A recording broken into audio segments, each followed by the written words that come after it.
Panama Pacific Exposition was a World's Fair held in San Francisco in 1915. It lasted from February 20th to December 4th. Its main purpose was to celebrate the opening of the Panama Canal, but was also an opportunity for San Francisco to showcase its recovery from the 1906 earthquake that pretty much leveled the city. The fair was constructed on a 636-acre site in the swampy area, now known as the Marina District. During the event, almost 19 million people visited, along with the construction of hundreds of exhibits. Hundreds of full-grown trees were brought in from all over California. There were daily events and parades, sometimes multiple parades, auto racing, camel and horse racing, dog shows, and even cute baby competitions. Among some of the most notable exhibits was the very first steam locomotive. It was purchased by the Southern Pacific Railroad and is now on display at the California State Railroad Museum in Sacramento. A telephone line was established in New York City, so people could call California for the first time.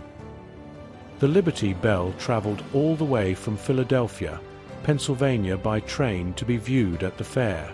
The Smithsonian Institution had an elaborate exhibit also. Presidents came. Taft, Wilson and Roosevelt all attended and signed autographs for long lines of patriotic citizens. Charlie Chaplin, Henry Ford, and Thomas Edison attended, along with dozens of other celebrities of the time. There were daredevils, showing off crazy feats. An airplane crash resulted in a death when he crashed into the Golden Gate, and another pilot attached flares to his linen-lined plane to show off his skills at night. Native American culture was a topic of interest during the 9-month exposition. Several attractions were dedicated to the native peoples and how they lived, trying to change the collective opinion that they were savages and actually real people. The main fair exhibits were fine arts, education, social economy, liberal arts, manufacturing, varied industry, machinery, transportation, agriculture, livestock, horticulture and mines.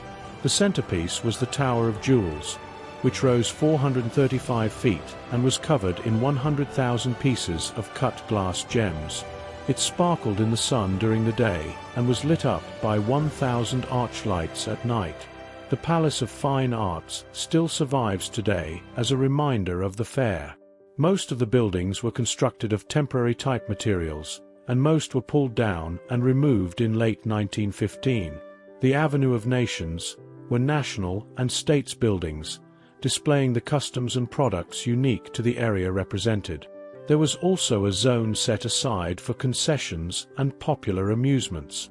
The visitors got around the fair by foot, trolley, boats, carriages, and even a small train. There were commemorative stamps and coins made for the event. Many photos exist, also quite a few videos can be found of the fair.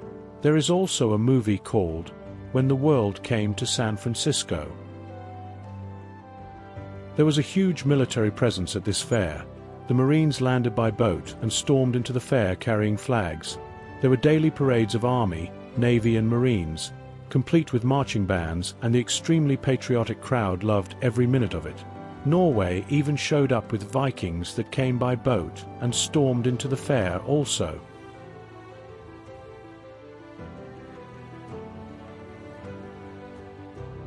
The 1915 World's Fair was truly an amazing event, and some say San Francisco's most shining moment in history. As always, thank you for watching. Be sure to like, comment, and subscribe to this channel for more of Northern California's amazing history.